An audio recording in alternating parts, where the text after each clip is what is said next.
Professor سعید احمد اسد،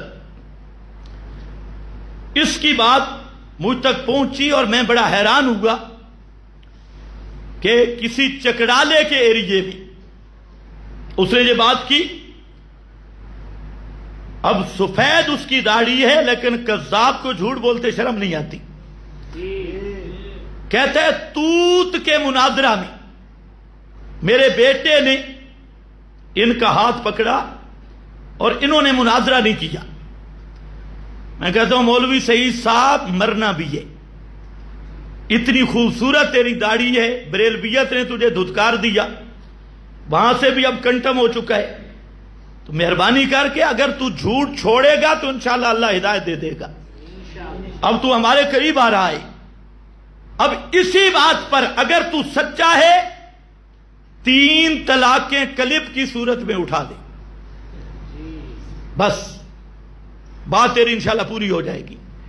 3 طلاقیں اٹھا کے تو نہ یا تیرے بیٹے نے وہاں کوئی مناظرے کی بات ہی کی ہو، اٹھا.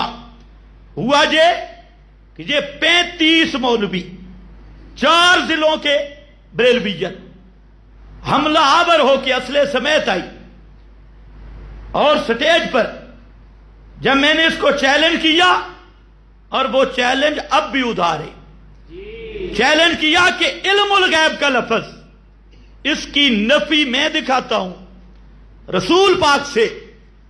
قُلْ لَا أَقُولُ لَكُمْ عِنْدِي خَزَائِنُ اللَّهِ وَلَا أَعْلَمُ الْغَيْبَ، بات پیغمبر کریم کی، لا بھی علم بھی غیب بھی، علم الغیب کی نفی.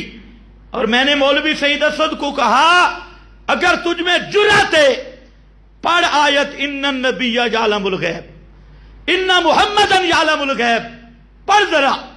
تو مولوی سعید اسد کہتے ہیں ہم پھر آئیں گے.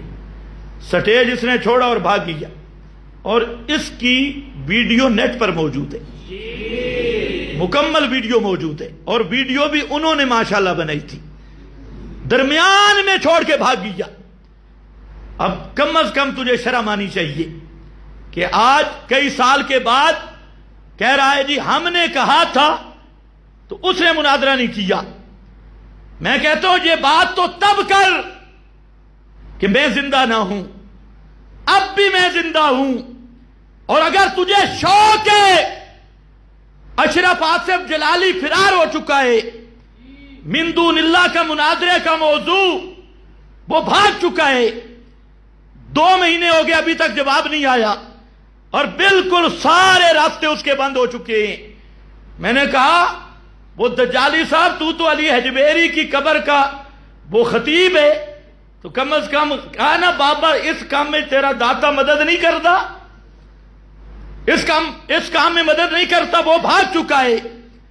اور اگر تجھے ذوق ہو جرأت کر، علم الغیب، حاضر ناظر، نور و بشر، من دون اللہ، ایمان اعلی حضرت، سور و پکار، جو اختلافی مسئلے ہیں سب پہ مناظرہ کرنا چاہے میں تیار ہوں. ایک کو متعین کرنا چاہتا ہے متعین کر، اور پھر کر مجھ سے رابطہ، تو انشاءاللہ دودھ پانی سامنے آ جائے گا. ہم تو منتیں مانتے ہیں کہ ایسا کوئی پھنڈر فن سے صرف کہانیاں حکایتیں نہ سنا. جرأت کر، موضوع میرا اشرف جلالی کا وہ چل رہا ہے، من دون اللہ کے موضوع پہ وہ فرار ہو چکا ہے. اب تو ہمت کر کے میدان میں آ جا. آمنے سامنے بیٹھنا چاہتا ہے، مناظرہ آمنے سامنے ہوگا. اور اگر آمنے سامنے نہیں بیٹھنا چاہتا تو آج کل آسان طریقہ ہے، نیٹ پہ آ جا، ساری عوام کے سامنے مسئلہ آ جائے گا. نیٹ پہ آ جا، کلپوں کی صورت میں آ جا، لیکن خدا کا بھی شرم کر. مرنا بھی ہے، سفید داڑھی چٹی داڑھی نال کوڑ مارنے چڑھ دے، ہون تے تو قبر ہے جانا لے. پھر کہتے ہیں میں نے نعمانی صاحب کو ان کے استاد کو شکست دی عالم خواب میں. وہ کہاں شکست دی؟ کہاں شکست دی؟ پتہ شتہ کوئی نہیں. یعنی میں کہتا ہوں ذرا پیش کر کس بات میں تمہیں شرم نہیں آتی؟ جب حضرت نعمانی صاحب رحمت اللہ علیہ تیرے مدرسے میں گئے اور مدرسے میں جا کر علم قیامت پہ گفتگو ہوئی. حضرت نے جب ایتیں پڑھی تو اس وقت یہ مولوی سعید اسد سمن بکمن امجن کا پورا مصداق تھا، جواب نہیں بنتا تھا، اور وہ ویڈیو موجود ہے. حضرت نے اس سے پوچھا حاضر ناظر کی وضاحت کر کہ آپ جسم کے ساتھ حاضر ناظر ہیں یا روح کے ساتھ یا علم کے ساتھ علمی طور پر؟ تو کہتے ہیں یہ نئی بات آئی، یہ بعد میں بتاؤں گا. تو تجھے پتہ اپنے عقیدے کا نہیں، پھر تیرے باپ کا عقیدہ اور ہے، تیرا عقیدہ اور ہے ہر مسئلے میں. تو یہ تو اللہ کرے اللہ تجھے توفیق دے، اور تو ہمت کر اور آ میرے سامنے.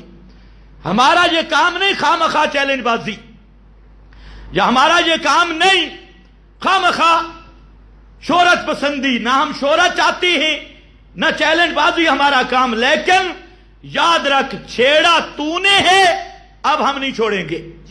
اس لیے اس کا جواب چاہیے. اپنے جھوٹ سے توبہ کر. اور اب بھی ہم موجود ہیں، انشاءاللہ آپ بھی موجود ہیں.